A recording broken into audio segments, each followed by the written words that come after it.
I grew up in a small town that was famous for its annual pumpkin festival. Every year, our town would come together to celebrate the fall season by carving pumpkins and telling spooky stories around bonfires.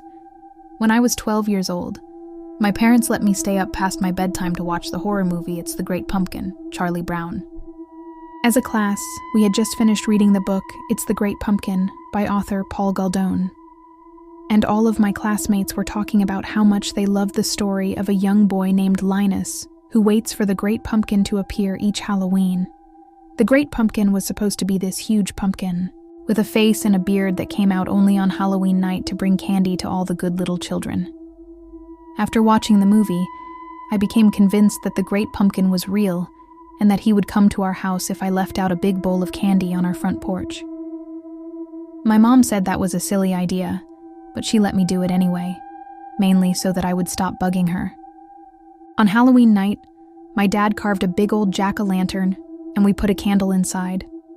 My mom and I put on our costumes, and then we headed out into the cold autumn night to go trick-or-treating with my little sister and brother.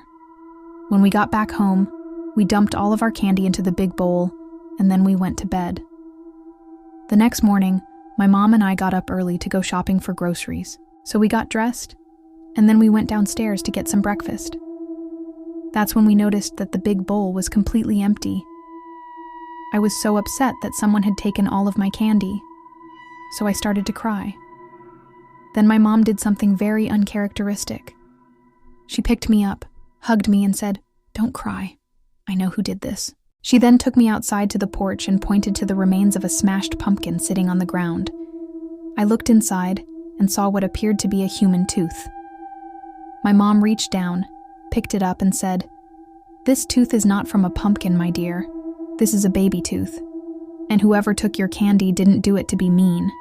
They probably just needed it more than you." I started to feel bad because I realized that someone in need had taken my candy, so I stopped crying.